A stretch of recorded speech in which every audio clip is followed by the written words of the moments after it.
In today's lecture, we will see very important topics. One of them is what useless symbol means, what epsilon production means, and what unit production means. And we will focus on eliminating all these things.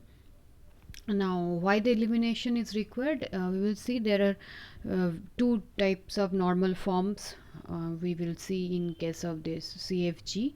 So if we want to convert a grammar to that kind of normal forms, these three things should not be present in the grammar, right? So we need to learn how to eliminate these three things. One is useless symbol, means which symbols we will consider as useless and how to eliminate those. And we know what epsilon productions are, but we need to learn whether we can eliminate epsilon production or not, and if we have to eliminate it, how can we do that, what changes we need to bring into the grammar, and why unit productions are not required in this case, which unit productions which we can remove, which we cannot, and all those things. So let us begin. So the goal of this section is to show that every CFL, that is context free language, without epsilon is generated by a CFG in which all productions are of the form A to B, C and A to A. If you just remember that if we can bring the form of the grammar or the productions to this kind of thing, that where one variable can generate two variables. Just we know all that the capital letter signifies this variable and small letter signifies terminals. So if a variable can generate two variables, or if a variable can generate a single terminal, then this is the accepted form, right? So we have to bring down whatever the grammar is given to us to this form. So if you can see that there are no epsilon production here, and unit productions are not there, because we will see in the later slides that what unit production means and useless symbol means. So you will, then you can understand that these three things are totally absent here, right? So if we can bring down a grammar to this form, this we will call as Chomsky normal form. We will learn the detail of Chomsky normal form in the next class, right? For now we will just focus on these three new features which we need to bring to our grammar. Fine. To get there, we need to make a number of preliminary simplifications which are themselves useful in various ways. Okay, so why they are useful, how to do that, we are going to learn all those things. So what we will do, we must eliminate useless symbol. What are useless symbol? In short, if we have to state what useless symbol means, we will say these useless symbols are the variables or terminals that do not appear in any derivation of a terminal string from the start symbol.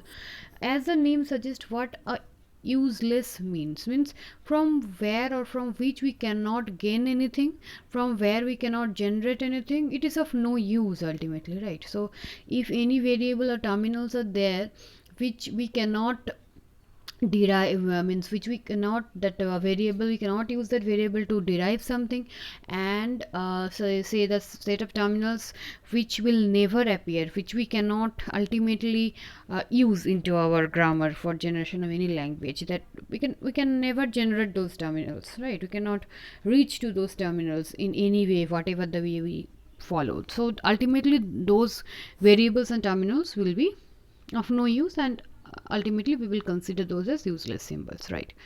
Now what epsilon production means, we have learned various number of times in the total lecture of this GOC, and we know if any variable generates epsilon, means a null production is there, then we will call it as epsilon production. We will see how to eliminate this. Now what unit production means, if any derivation is of the form A to B, remember here both A and B are variables. So if one production is there, say A to small b, that is not a unit production at all, right? In that case the variable is generating a terminal, right? So this two has a difference, do not get confused between these two. If the production rule comes like this, where both are variables, one variable is generating a single variable, then only we will consider that production as a unit production, and we will see how to eliminate this. First we will learn how to eliminate useless symbol. Fine. So we say a symbol X is useful for a grammar VTPS. We know the meaning of each and every terminology. We know what V means, what T means. I am not going to details again. And so if X is a symbol belongs to this grammar, and when we will consider X as a useful, if there exists some derivation like S is deriving alpha X beta, from where we can ultimately generate W, right? So here we know that alpha and beta can be set of variables and terminals.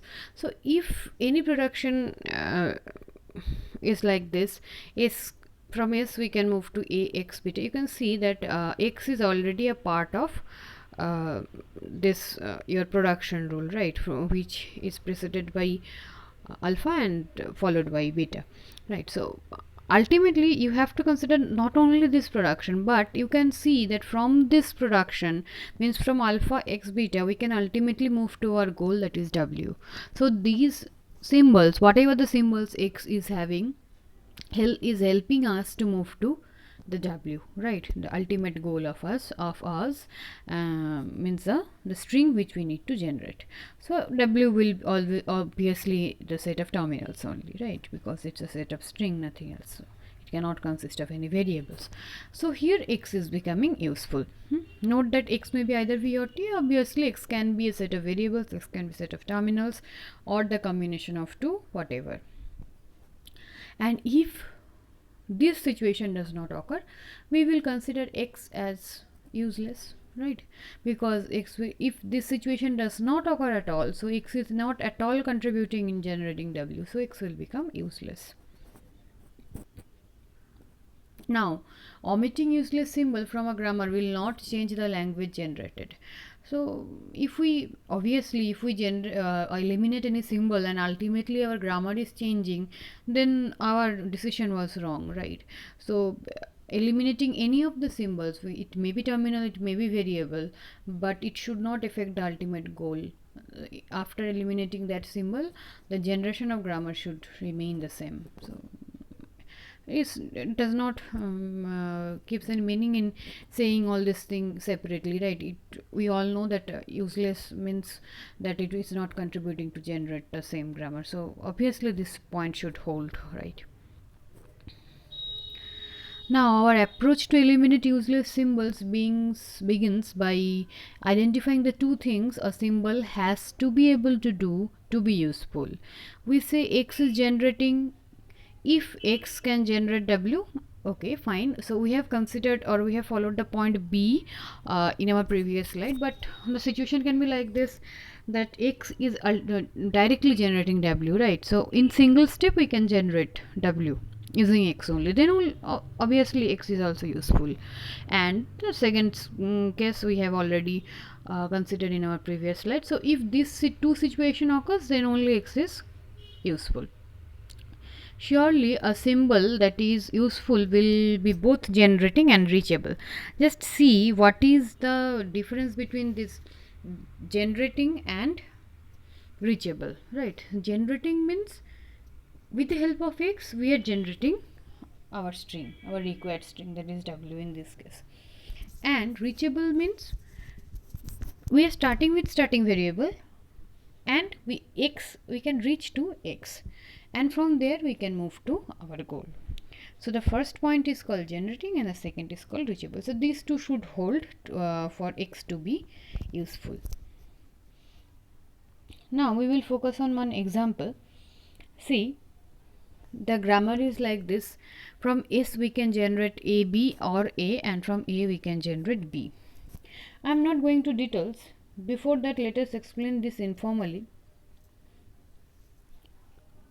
We are having this production. From S we can reach AB, but just see, there is no production from capital B. So ultimately, can we use this production for producing or for generating any string? We do not have any production from capital B, so ultimately B will of no use, right? From B we cannot move anywhere. Ultimately B is having nothing associated to terminal part. So if any variable is having no terminal part, or it is not generating any variable, no production is there, then we have to eliminate it because it is of no use. Without going to further details, we can see whether we are keeping all this, all the productions available here intact, or if we just eliminate the useless symbols. The thing is that ultimately this grammar is going to generate the string small a only. Just see here again, since we cannot use S derives capital A capital B, so this also concludes that we can never use capital A is generating small b, because if we cannot use the first production rule, S is generating capital A capital B, then capital A will never appear, right? So the second production rule, or second this capital A derives B, small b will never occur. So you can follow the steps I have used here to demonstrate the same thing, and have followed both the procedures, that whether which symbols are reachable, which symbols are generating, and in two approaches ultimately we have concluded that only S deriving small a is useful. Now other productions, no other symbols are useful here, so we have eliminated all and have kept only capital S deriving small a with us. You can follow the next slide where whatever I have explained so far is being described using points and various steps, right? You can just read it out, and if I think there will be no confusion. Let us move to the next part, eliminating epsilon productions. Now we have to prove that these epsilon productions are of no use at all, means these are not essential. If we can remove it, it is not going to affect our goal, right? So the grammar will remain same if we keep those with us, if we eliminate those from the grammars, right? So what we have to prove, that if language L has a CFG, then L minus epsilon has a CFG. Means the meaning of L, and whatever the language we are having, whatever grammar it is generating, again if we eliminate epsilon from it, it is going to generate the same CFG. So you can see that no changes are occurring here, right? So let us see again how we are going to do it. So how we are going to eliminate this epsilon production. A variable a is nullable if a generates epsilon. Now here this can be a direct approach, right? A is directly generating epsilon, so we will remove a, no issue. But if we remove a, we have to focus on other derivations as well, or other production rules as well, because a can be there in other places, right? So we see here we are finding out production rules says capital B generates capital C A D. So A, again we have considered that A is generating epsilon. So here A is nullable. So we have to ultimately discard A. So how to do that? So we will make two versions. One is with A, another is without A. And we have to prove that both of them are generating the same grammar. That is our goal, right? So as we have already stated that a language with epsilon, if it generates CFG, then the same language without epsilon production will generate the same CFG. It should not change, right?